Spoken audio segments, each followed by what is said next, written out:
by Andrew Kanambura. Home Affairs Minister Robert Mpofu, who superintended over the mining ministry during the heydays of harvesting diamonds from the gems Giadzwa fields, is to be hauled before Parliament to explain the alleged missing $15 billion worth of the precious stones, as the government hunts for answers on the emotive issue.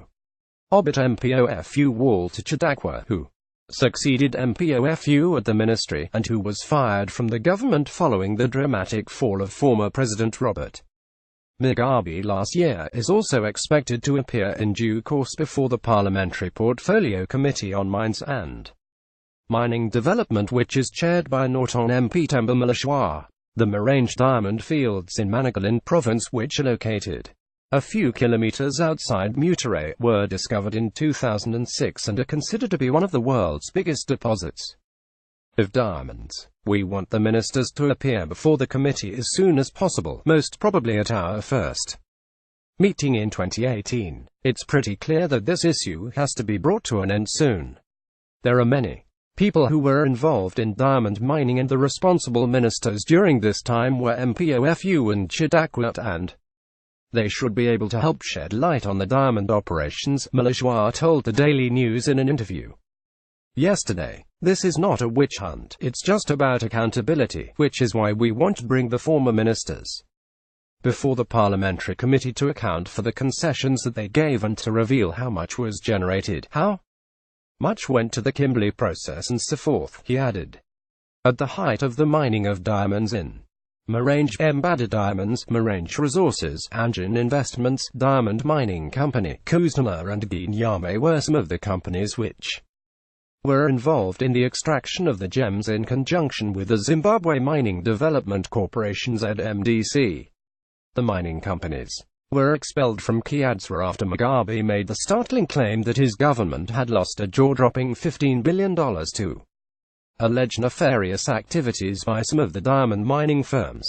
In a controversial move, the government subsequently fired and replaced the mining companies with the state-owned Zimbabwe Diamond Consolidated Company, which now exclusively carries out all the mining in the area. Speaking to the ZBC in 2016 on the occasion of his 92nd birthday, Mugabe stunned Zimbabweans when he said his government had received little from diamond mining at Giadzwa, further suggesting that the companies which were involved in the extraction of the gems there had robbed the state. We've not received much from the diamond industry at all. I don't think we've exceeded $2 billion, yet we think more than $15 billion has been earned, Mugabe said then. In 2012, long before Mugabe alleged that the $15 billion had been spirited away, a watchdog group campaigning against blood diamonds had also released a damning report in which it alleged that more than $2 billion worth of diamonds had been stolen from the Marange fields.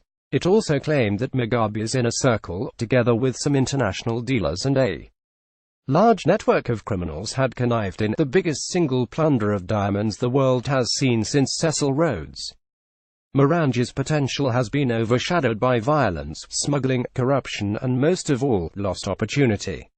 The scale of illegality is mind-blowing and has spread to compromise most of the diamond markets of the world, Partnership Africa-Canada PAC alleged in its report that was titled Reap What You Sow: Greed and Corruption in Zimbabwe's Marange Diamond Fields. The planned appearances of Mpofu and Chidakwa before Parliament comes as President Emmerson Mnangagwa has raised hopes that the government will finally provide answers to the missing $15 billion. Anti-corruption watchdogs and opposition groups have welcomed his tough rhetoric against graft, including his 3-month moratorium on people who externalized foreign currency, saying it will help the government to recover some of the money that was stolen during Mugabe's controversial rule. Mnangagwa invoked presidential powers last month and gazetted the 3-month moratorium, within which those involved in the illegal externalization of money and assets can bring back their loot with no questions being asked, or risk charges being preferred against them. The period of this amnesty stretches from December 1, 2017, to the end of February 2018. Affected persons who wish to comply with this directive should liaise with the Reserve Bank of Zimbabwe (RBZ) for the necessary facilitation and accounting. Upon the expiry of the 3-month window, government will proceed to effect arrests of all those who would not have complied with this directive, and will ensure that they are prosecuted in terms of the country's laws.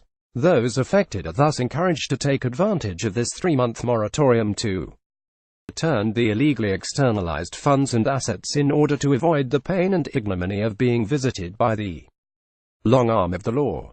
Mnangagwa said. Before he became president, Mnangagwa had said the government had ordered a forensic audit of the 7 companies that were mining in Kiadzwa as part of the investigations regarding the missing $15 billion. You said there was $15 billion stolen. What it then says is that there's an investigation. Where there's an investigation, there's an allegation, and where there's an allegation, there's a prima facie case. There's a possibility that the thing happened. You properly said there is $15 billion which is being investigated, which means the issue of $15 billion is under investigation, using your own terms, to establish whether it actually happened, and if it did, that is corruption. And up to now, that hasn't been concluded.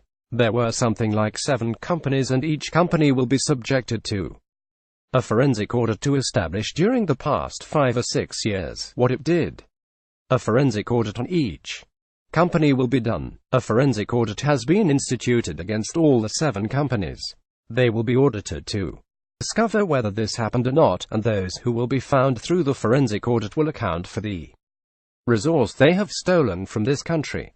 That is the essence about the $15 billion question. Mnangagwa told a business forum at the Zimbabwe International Trade Fair in 2016.